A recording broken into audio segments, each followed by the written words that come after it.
You're watching This Week in Louisiana Politics with Fred Childers. Good Sunday morning to you. I'm Fred Childers. Thanks for joining us for This Week in Louisiana Politics on your local election headquarters. Well, in the ongoing battle against coronavirus, a new order from Governor John Bel Edwards could be coming soon. Jonah Gilmore details how talks of this mandate came about.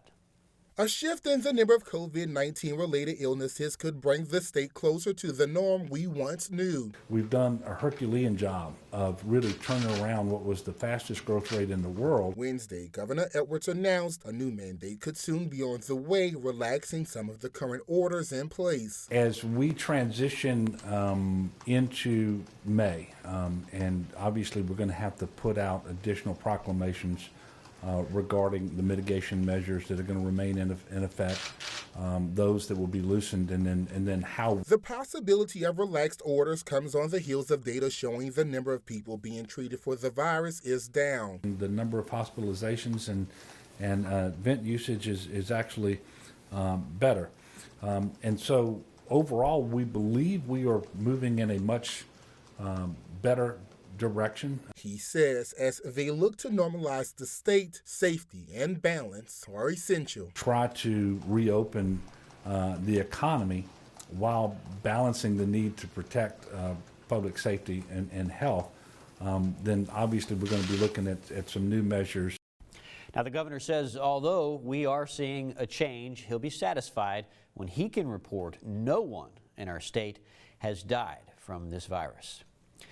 Governor Edwards toured parts of Ouachita Parish where at least 2 tornadoes touched down 1 week ago. Severe thunderstorms, high winds, and at least 34 confirmed tornadoes ripped through North Louisiana Easter Sunday, killing 26 people and knocking out power in more than 1 million households. Officials say at least 200 buildings were damaged or destroyed in Monroe alone. I will tell you, when you see how significant the damage was, how widespread it was, the fact that they're reporting here in Ouachita Parish 3 minor injuries and no fatalities and no serious injuries is a miracle. Officials in Monroe say they faced tough choices, sheltering hundreds of people who lost their homes while trying to maintain social distancing requirements. Amid the coronavirus outbreak, Louisiana's voting methods this year will remain business as usual for now. This comes after state lawmakers punted on some emergency proposals this week. Harrison Golden explains why this debate isn't over yet. State Senate and House panels Wednesday moved to defer on Secretary of State Kyle Ortwan's proposed crowd mitigation measures at polling sites. And while the state's election chief still has time for legislators to reconsider, he says the clock is running tight. I'm just trying to figure out a way to balance the concerns of citizens and the phone calls that we get from average citizens that are worried about them contracting this horrible virus. Secretary of State Kyle Ortwan would have much rather gotten his emergency elections plan through Wednesday, but state senators from his own Republican Party told him, come back later. And it would be nice if we had a few more options and levers where we could say, yes, we have an emergency, or no, we don't. Ortwan's plan as it exists now would open mail-in ballots to those 60 or older, those told to self-isolate or are experiencing coronavirus symptoms, or those caring for children. The panel's majority suggested that opens the mail-in field to everyone and would open Louisiana to voter fraud. There is not an election cycle that goes through that we don't wake up to the news that votes are found in somebody's garage or somebody's trunk. Ortwan contends he's willing to amend his emergency proposal and present to lawmakers again. But he says the latest the state can buy equipment and pass any temporary changes is April 24th. Equipment, the scanning equipment, and the supply of paper is dwindling very fast. All of the Secretary of State's proposed adjustments would only apply to what are now the July and August elections, with no plans yet to change how we vote in November. Harrison Golden for your local election headquarters. Any proposed changes to election policy would require support from the full House and the Senate chambers. We'll keep an eye on that as well. A number of states have banned abortions during the coronavirus crisis, arguing that they fall under the elective procedures. The White House has advised against for the time being. Washington correspondent Jesse Tenor reports how these bans are making their way through the courts. It puts pressure on our healthcare system. Louisiana Senator John Kennedy wants abortion clinics to close during the coronavirus crisis to free up personal protective equipment like masks, gowns, and gloves for doctors treating COVID-19 patients. I'm very pro-life, but putting that aside, I don't see how anybody can, with a straight face, can argue that at this point in time, an abortion clinic is an essential business. I just don't get it. The Trump administration says any non-essential elective medical procedures should be postponed, but hasn't mentioned whether that includes abortions. What I'm hoping will happen is that the governor will just declare them non-essential businesses and say shut down. While Louisiana isn't banning abortions yet, other states have already seen their bans challenged in court. The ban in Texas has made it all the way to the U.S. Supreme Court. The Center for Reproductive Rights, one of the groups representing the abortion providers, said in a statement, "This is an extraordinarily difficult time, but this is an easy case. Texas is blatantly abusing its emergency power to obliterate Roe v. Wade." This week, a federal judge temporarily blocked the ban in Alabama. Senator Doug Jones says during a pandemic, the focus should be on a holistic approach to health care for everyone. The abortion rate is going to fall.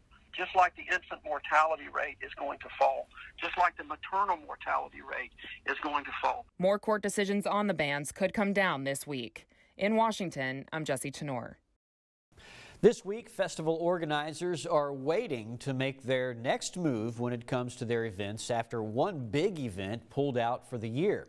Essence Fest organizers say the Party with a Purpose will not happen this year. It was originally postponed from July to the fall. Now, the festival is expected to return next year. Some think other festivals could skip this year, too. I'm still optimistic that we will see a drop-off and hopefully be able to salvage some events that are planned towards the end of this year. That was Lieutenant Governor Billy Nungesser. He says the pandemic will have a devastating long-term effect on Louisiana's billion-dollar tourism industry. The key is making sure people are safe going to festivals and other big events. Lieutenant Governor Nungesser appeared on CNN earlier this week and admitted he should not have pushed for parades to go on despite the growing COVID-19 outbreak. On the network, he said at the time it was tough to weigh the state's economic interests with a potential public health emergency. He also apologized to New Orleans Mayor LaToya Cantrell. Here's a look at what he had to say during that interview. Surely, had we had knowledge of what was to come, we would have taken a different look at it. And it's hard to look back now and say we should have canceled Mardi Gras. But with 840 people deaths in the last 30 days here in Louisiana, surely some of those people probably wouldn't have been infected had we took action sooner. Tourism is a big industry in Louisiana, but we surely have to put the lives of the citizens first and the health of their safety. Now, the first case of COVID-19 in the U.S. was reported on January 21st. Mardi Gras was on February 25th, less than 2 weeks before the first confirmed case here in Louisiana. The federal COVID-19 stimulus package will mean millions for Louisiana universities. Almost $150 million will go toward public colleges and universities in the Pelican State, with $19 million of that going to LSU alone. That money will be divided evenly between institutions and students. Exactly what those funds will be used for by each school is unclear. North Louisiana's troubles with coronavirus have been compounded by deadly tornadoes. Coming up, we'll talk to U.S. Congressman Ralph Abraham about the recovery there and his tribute to those on the front lines of the pandemic. That's up next on This Week in Louisiana Politics. Welcome back to This Week in Louisiana Politics on your local election headquarters. As promised, we have with us via FaceTime Congressman Ralph Abraham. He's representing Louisiana's 5th Congressional District, which, as you know, covers Monroe, hard hit by that tornado on Easter Sunday. Thanks for being with us. Thanks for coming on the show, Congressman. Oh, you're very welcome. So I understand on Wednesday you took a flight with those crazy guys, the Aeroshell aerobatic team.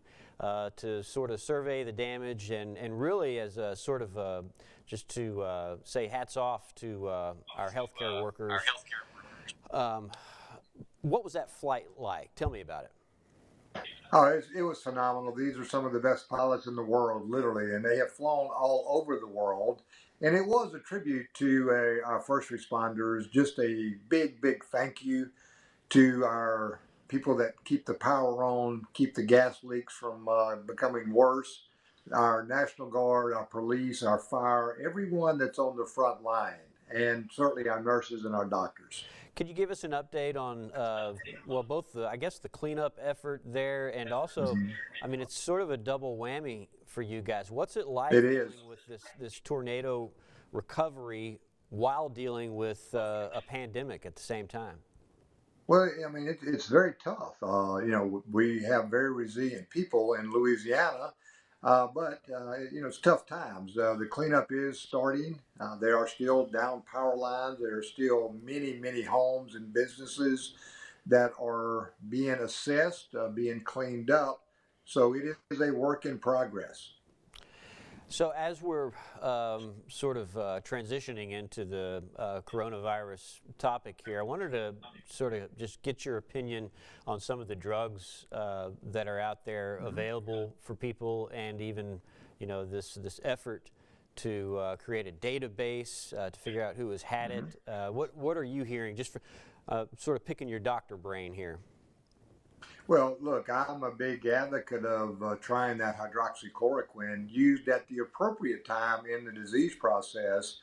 I've talked to doctors that have had just phenomenal success with it. Like any drug, you have to know when to use it and how to use it.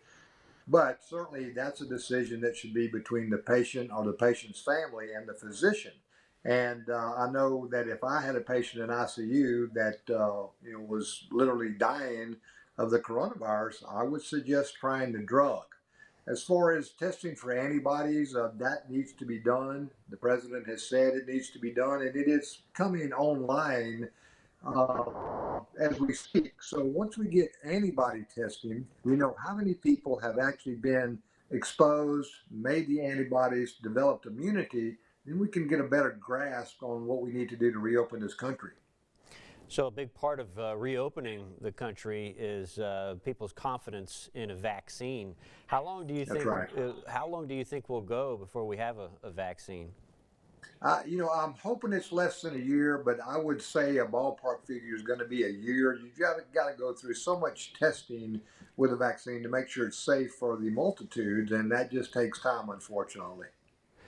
And how's the, as I mentioned in the intro there, you're in North Louisiana there. How's the response there?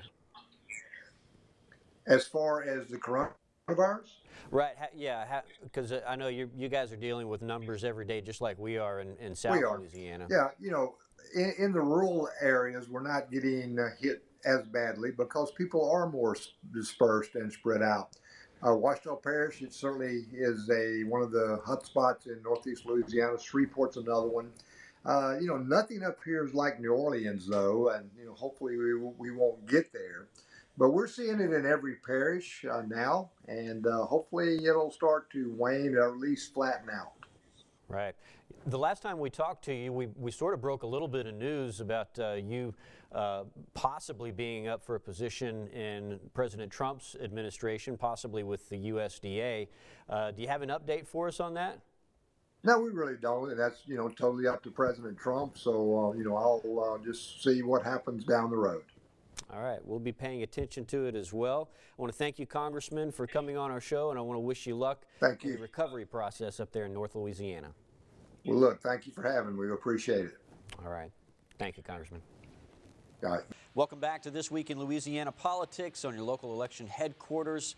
We are joined via Zoom by John Couvion with JMC Analytics and Polling, our intrepid pollster. John, welcome to the show. Thanks for coming on. Thanks for having me on, Fred. So, according to Governor John Bel Edwards and many of our health officials at the state level, we are moving around way too much in the state. They want to put the kibosh on that. So, obviously, the upcoming elections is of concern to them. Yes. With that, I wanted to talk to you about universal mail-in ballots. Some Democratic legislators like the idea. The CDC likes the idea. President Trump and some other Republicans are a little worried about voter fraud. What do you have to say about it?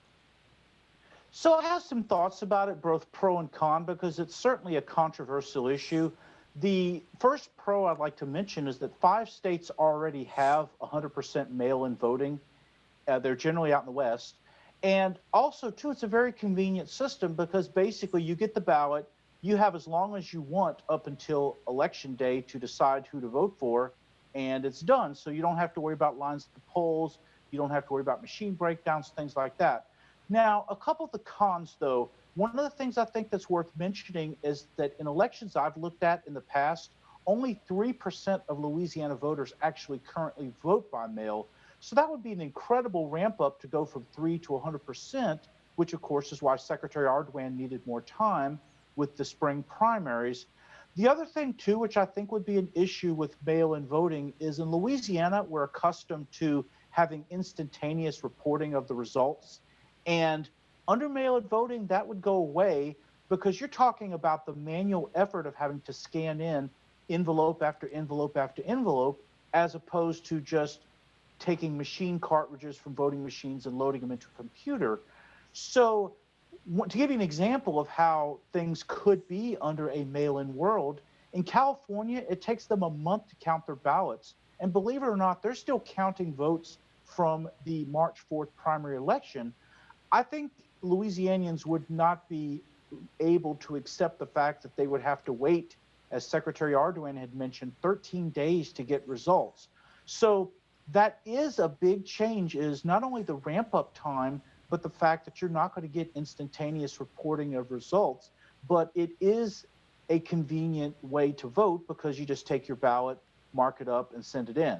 Convenient for the voter, but that, that brings me to my next question for you. How does that affect guys like you who research that stuff and you need that information pretty quickly? You're a pollster. A lot depends on the extent to which the Secretary of State can report results on election night. If they are unable to report anything after the polls close at 8 o'clock, then basically I have no information to work off of. If you're talking about they could do partial releases, then that's something that Louisiana voters would have to get used to in terms of not having quick results. In terms of polling, it doesn't really affect what I would do either way, because obviously not everybody is going to turn in their ballots. There's some people who just do not want to participate in voting at all. Plus, there's the additional issue of whether the ballots would be sent to the voters automatically versus voters having to call up the registrar of voters to request them, which is what Kyle Ardoin had wanted to do with his proposal for this year's elections. And there you have it. I mean, you've touched on something there that is just a lot of questions. And it's interesting to watch this unfold. We know that lawmakers on the state level are trying to figure out how they're going to do these elections. And, of course, like you, we'll be watching this every step of the way. So certainly. And one thing worth adding, too, is the first state to adopt it, which was the state of Oregon, they actually gradually phased it in. So it's not like a rapid adaptation like what you're seeing happening in this election. So anytime you have a rapid adaptation, you do have the risk of problems. Right. Louisiana doesn't do a lot of rapid adaptations, so we like to take things slow. All right, John Couvion, thank you so much for your insight. Really appreciate it. Stay with us. We'll be right back with more of This Week in Louisiana Politics. This is your local election headquarters. Thank you for joining us for This Week in Louisiana Politics. Stay safe out there. Stay home. I'm Fred Childers. I'll see you next Sunday right here on your local election headquarters.